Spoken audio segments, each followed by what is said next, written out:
黑色星期五，全年最大的直播销售活动，我丈夫那个胸大无脑的秘书却主动请缨承担最关键的工作。哦，弗雷斯特先生，请相信我，我保证这次能处理好。我丈夫本杰明被迷得神魂颠倒，坚持让他在控制室操作中央控制台。我们经验丰富的主播团队严阵以待，能量爆棚，每个人都准备好热情推销产品。晚上11点11分整，所有频道的主播齐声高喊，优惠开始了。下一秒，原价999美元的产品被标为9.99美元，并售出100万件。就在那一刻，我知道了，我丈夫的公司完了。上次发生这种事时，我拼死阻止蒂娜进入控制室。我无视本杰明一再的警告和威胁，用身体挡住控制台。那晚，我们的销售额破纪录，突破1亿美元。但本杰明没有庆祝，而是愤怒地递给我离婚协议。这是新手积累经验的绝佳机会。你为什么要多管闲事？我试图解释我亲眼看到蒂娜把价格标签改为9.99美元，但她直接把我推倒在地。公司的资深主播们为我辩护，出示大量证据证明蒂娜过去的错误，错卖产品，标错价格，搞错链接。董事会看到证据后，责令法律部门追回他差点造成的300万美元潜在损失。无力偿还的蒂娜从公司楼顶跳下。为了报复，本杰明把我锁在仓库的步入式冷冻库里等死。爱丽丝，她在冰冷的黑暗中咆哮，只是300万美元。你以前搞粉丝赠品烧掉这么多钱眼都不眨，为什么偏偏针对他？既然你这么在乎这些货，就和他们一起埋葬吧。看谁想买放在尸体旁边的产品。我在黑暗的钢铁棺材里冻死，身体变成青紫的丑陋颜色。最后一口气是誓言，若有来世，我绝不阻止蒂娜改那个价格。当我再次睁眼，我回来了。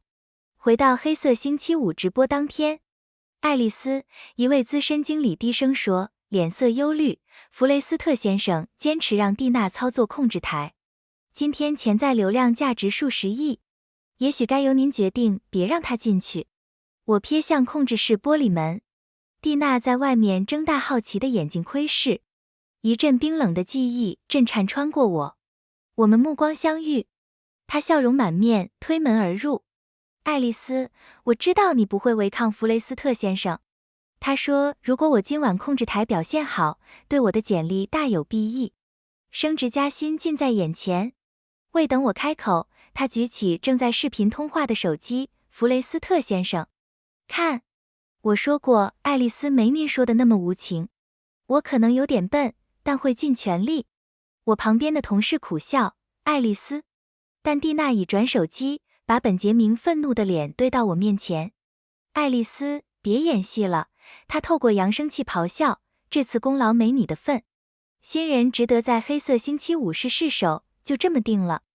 我沉默，蒂娜却凑近屏幕，声音甜得发腻。弗雷斯特先生太对了，该给新人发光机会。我知道爱丽丝有打压新人的习惯，但有您掌舵，谅她不敢。连后场的新人主播也点头赞同，是啊，爱丽丝。弗雷斯特先生说给新人机会。黑色星期五是冲销量建事业的最佳时机，你不能把机会全给老团队。蒂娜对屏幕俏皮吐舌，此刻所有人手机响起通知。公司全员备忘录，黑色星期五直播主播变更。27个同步直播中，仅我资深团队的5个保留，其余全部替换。新人们欢呼雀跃，冲向各自直播间时对蒂娜比心。蒂娜得意地挤过我同事，耸肩坐进主控台前的椅子。我拳头紧握，指甲陷进掌心，但强忍怒火，一言不发。我迫不及待想看，当1亿美元利润变成10亿美元亏损时，他们的笑容是否还灿烂。注意到我的沉默，蒂娜撅嘴，知道吗，爱丽丝，你以前最反对我进控制室，每次我靠近，你就像女妖一样尖叫。今天没噪音，反而怪怪的。她手托腮，肘部无意压到全频道广播键。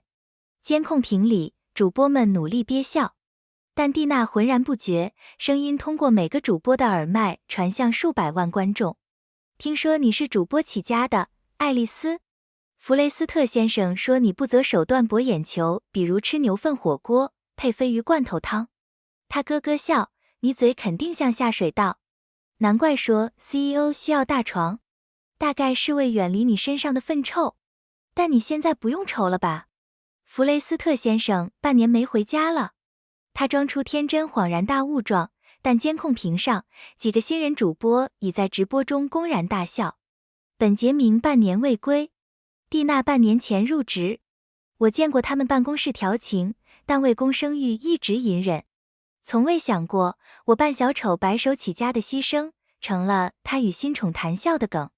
耳麦笑声渐响，蒂娜终于察觉，猛抬胳膊。天啊！刚才是全频道广播吗？她假惺惺惊叫，对不起。第一次处理黑色星期五这种大活动。我面若冰霜，拒绝给她回应快感。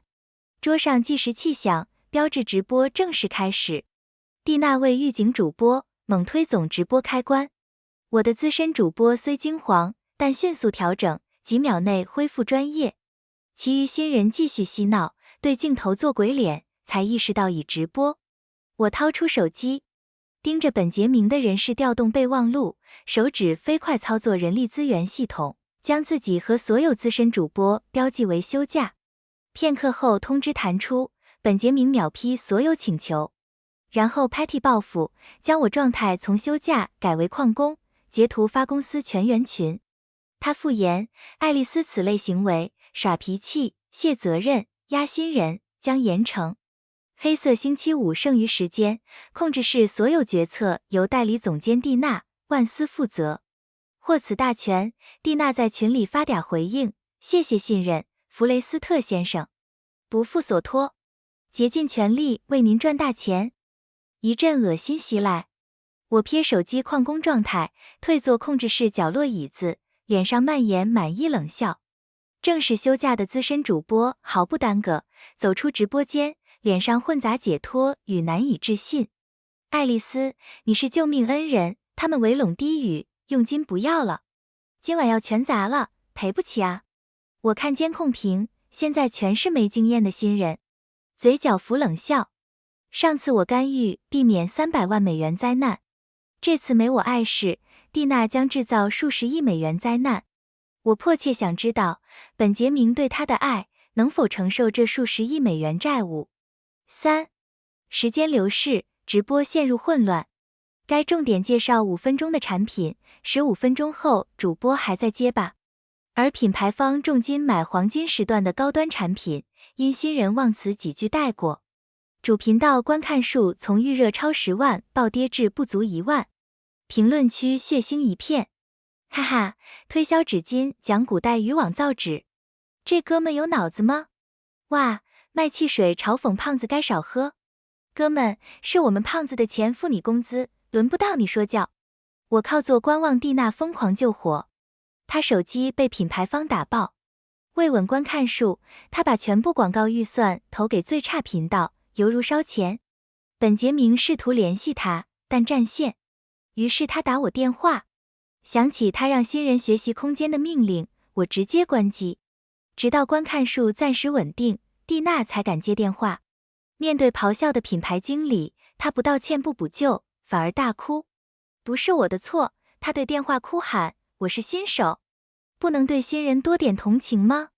对方爆发，我们黑色星期五投了几千万，我们同情你，谁赔我们钱？你赔损失吗？蒂娜嫌对方态度差，直接挂断。他试图联系本杰明，但莫名打不通，挫败的瘫控制台哭泣。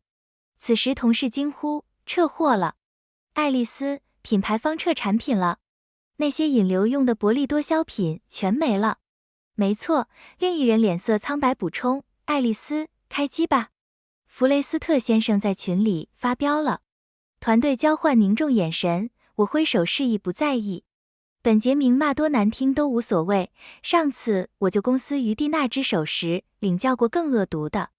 我搂资深主播肩膀，完全无视蒂娜升级的哭声。既然通宵变假期，我请大家喝咖啡如何？我们欢快离去，与控制室惨状形成对比。在附近咖啡馆落座无聊后，我才开机。本杰明新建了含所有品牌代表的群。蒂娜不在。他第一条消息我，爱丽丝。作为直播部门负责人，你对此次灾难责无旁贷，必须给品牌伙伴可行解决方案。立刻。4. 品牌方不顾内斗，纷纷我施压。你是部门负责人，知道黑色星期五多重要吗？你让连稿子都不会念的废物上镜。我们10万美金投放费被你拿去给员工做脑叶切除术了。一暴怒经理发60秒语音，尖叫声刺耳，你们公司什么毛病？主播告诉顾客我89美元眼线笔不贵，激将有钱就买。你们瞎了吗？故意搞砸我们销量。面对信息轰炸，作为群管理员，我直接开启全员禁言，然后贴出本杰明先前撤我职的公告截图。抱歉，我打字，我完全不知控制室情况。弗雷斯特先生，您亲命他人负责今晚活动，出事不能甩锅给我。停顿后，我又发一条，顺便，本杰明，你为蒂娜烧公司我不管，但离婚协议在你桌上，建议你签字。我解除禁言。群聊死寂。本杰明来电快超预期。我接听，立即手机拿远。爱丽丝，你疯了吗？他咆哮，只想让你帮蒂娜顶一下。你是部门负责人，他是新人。你说你零责任？离婚什么鬼？现在在全市重要合作伙伴的群里提。你想毁了我？等他骂完，我才手机贴耳。本杰明，建议你签字。条件对你非常有利。我只要阿斯彭山的房子。现在签，趁我还没开始爆料，让你希望眼下烦恼是唯一麻烦。